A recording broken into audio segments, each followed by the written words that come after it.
Hello. A lot of you have wanted more manga recommendations. This time, however, I'm going to give you 5 that will absolutely break you, make you cry, make you sad, rip your soul out. There is a lot of variety here, and if you do not cry from any of them, there may be something wrong with you. These stories are best when experienced without spoilers, so I'm not going to tell you much about this story, but more so just my personal experience with them. Are you ready to cry? Then let's go. Made in Abyss is probably the most deceiving piece of work on this list. I was not sure getting into this that I would genuinely enjoy it. It looked pretty, it looked cutesy. The artwork is by no means a reflection of what the story actually gives you. I promise you that. See, when you go into this story, it tiptoes you in very slowly. It holds your hand. It gives you a bunch of dialogue, a bunch of exploration of the world, and it's pretty heavy for the most part. And genuinely, it takes its time to build up. You don't notice anything wrong. You don't notice anything awry. You genuinely just go through the story at a pretty nice pace, learning to love these characters. But there comes a time where all of that changes, where you start to see what this story truly is, and how you've basically been gaslit for 20 odd chapters. When that change does happen, it will surprise you, but it will continue to surprise you with how much further it truly goes. See, this isn't a story that relies on shock value solely. It's there, and it's used very directly, but the most impressive thing for me was how a lot of this desperation was entangled with the unknown. This journey that these characters go on is quite literally into a pit of unknown, and while the bar is set with how dangerous this overall expedition is, you don't truly grasp the full effect of it. Not until you start to experience that said unknown and that disgusting volume that accompanies it. For those of you that have read Made in Abyss, you know exactly what I'm talking about. For those of you that want to read it, I promise you are in for a good time, and you'll be genuinely surprised with just how far it truly goes, with how much it actually wants to show you.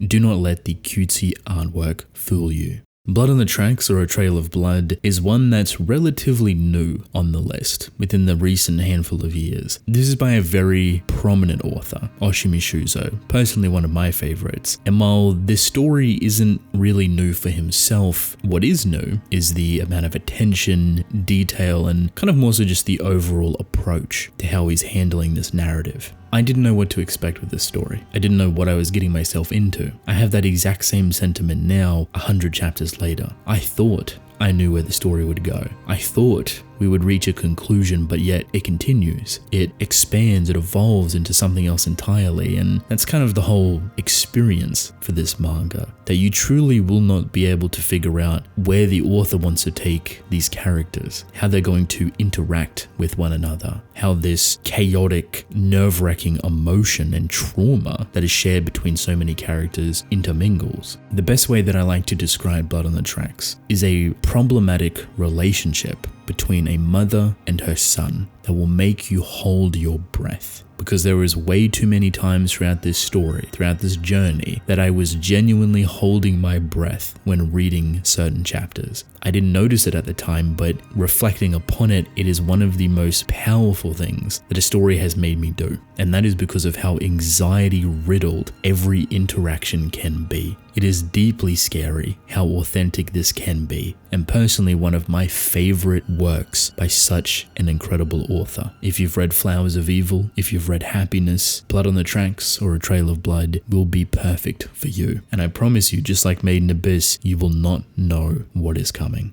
The Horizon technically isn't a manga, it's a manhwa. However, that will not stop me from putting it on this list. Whenever I get the chance to talk about this story, these characters, this world, I will take it. Because I believe that if you are a fan of stories that genuinely hurt to read, something that makes you feel so emotionally overloaded, The Horizon will be perfect for you. There is a multitude of things that click with me for this story. Its length is relatively short, only about 20 chapters, yet it spends every moment crafting such a depressing, tragedy-driven tale that you cannot take your eyes off. We all know the horrors of war. We all know how excruciatingly desperate it can be. However, what you don't normally see is the effects that war actually has on a country, on a city, on its citizens. What happens to all the people that are just left there trying to pick up the pieces within a war-torn place? How do they act? How do they respond? No one's there to save them, to help them. How do they live? This isn't the most difficult thing to capture or to write about. Attention to detail will get you very far. However, as soon as you put children in the forefront as your main characters, that is when it becomes incredibly difficult. It's not something that you can just kind of finesse your way through now. Children are difficult to write on their own. Having any sort of trauma or tragedy associated with that young age is incredibly more complex and difficult. Then just to add on top of it war and the effects of it, you are looking at something that has to be very meticulously handled, crafted with the utmost intent. The Horizon delivers for me in every single aspect. It is a story that is unforgiving, a story that will have you on the edge of your seat, a story that does not care about how you feel. It will show you the absolute brutality of war, what it does to people, how it changes the environment, and how young children have to navigate through it. So innocent, starting to become devoid of life and energy, no longer being the bright shining star that they normally are. When I normally recommend this story, I tend to mentally prepare people that you should put everything aside. You can read it in one sitting. Grab some water, grab something to cry on, as you will most likely need it.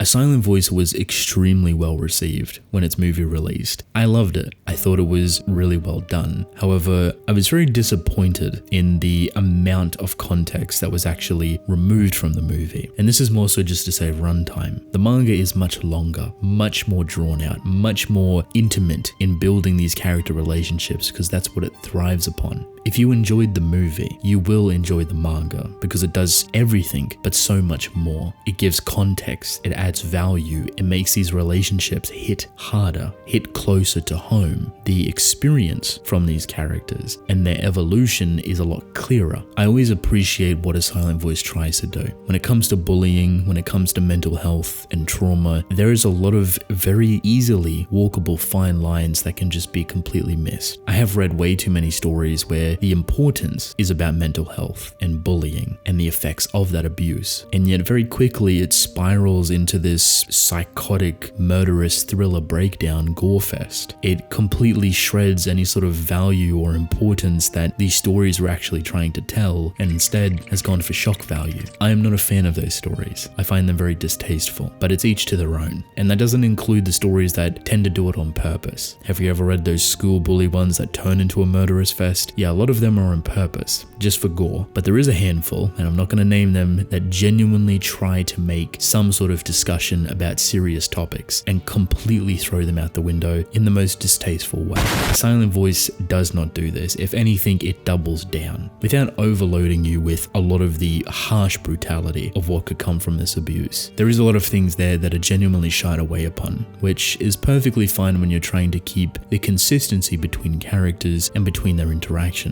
If you are someone that has never read this manga, I truly recommend you do. It is a very different experience to the movie that has a lot of similarities but is explored so much more deeply. I can't emphasize that enough. The amount of value that you get within the stuff that has been cut is incredible. And for me personally, it provided a much more thought-provoking and natural experience. How this author traversed through the difficulties of bullying, self-identity and growth, mental health issues, all of these things bundled with so many different characters, so many different perspectives, so many different points of view. You need time to build them. You need time to explore them. One that is very much compelling and one that I endlessly recommend.